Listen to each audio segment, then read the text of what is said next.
Hey yo, what's up mga kaingot?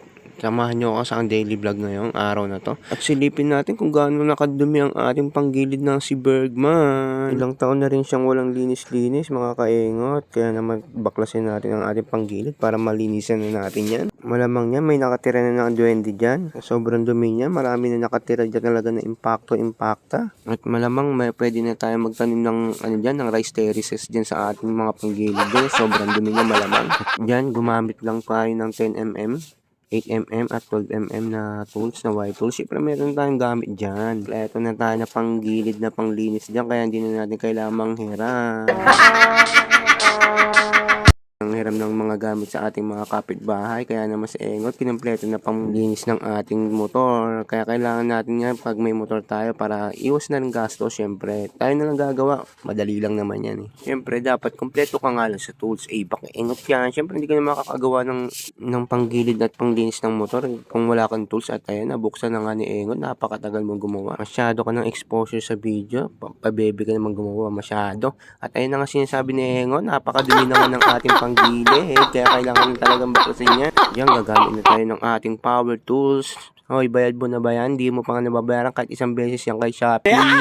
Pay later pa mo, hindi pa payag yan. Ginagamit mo na agad. At yan, napakatigas talaga niyan. Ayaw talaga magpahugot na itong bill na to. Sino bang huling magbaklas niyan? Baka Engot yan. Ikaw lang naman gumbabaklas niyan. Kaya napakatigas niya. Kaya naman minanual na lang ni Engot yan.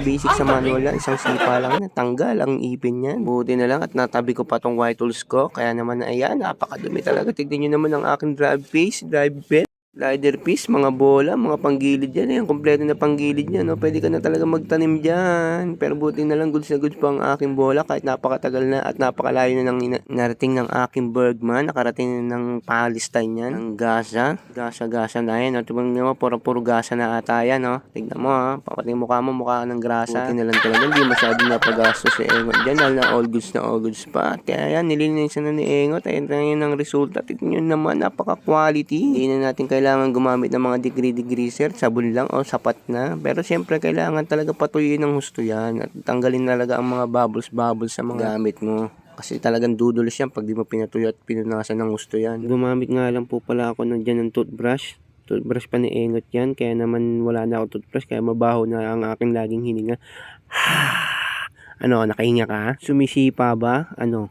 Para kang tinamaan ng red doors na, no? Baka ingat yan. Mga naglilinis at gumagamit nga po pala ng gas dyan, baka matamaan yung inyong oil seal sa mga panggilid nyo dito. Dahil panigurado yan, pag tinamaan nyo ng gas yan, maglilik yan. Tamang linis na naman. At syempre, gastos malala yon pag nag-leak. Kaya mas maganda tubig o kaya mas maganda degreaser na lang ang inyong gamitin. Okay din naman ang gas, yun nga lang, kailangan talaga tamang ingat lang. Yan, quality ng gawa ni Engot. Napakalinis na. Kaya naman tara, ibalik na natin ang ating mga pinagbabaklas at ang ating crankcase para matapos na itong video na to.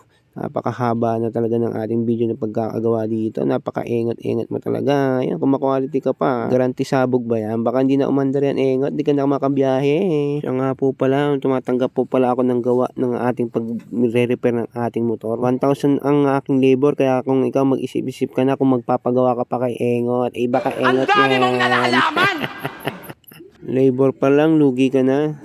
Pero syempre, pag si Engot gumawa, garanti sabog yan. Kaya naman dito, tapos na ang ating paggagawa ng ating motor. Pwede na makabiyahe uli. Kaya Engot, bilis-bilisan mo na dyan. Biyahin na ako.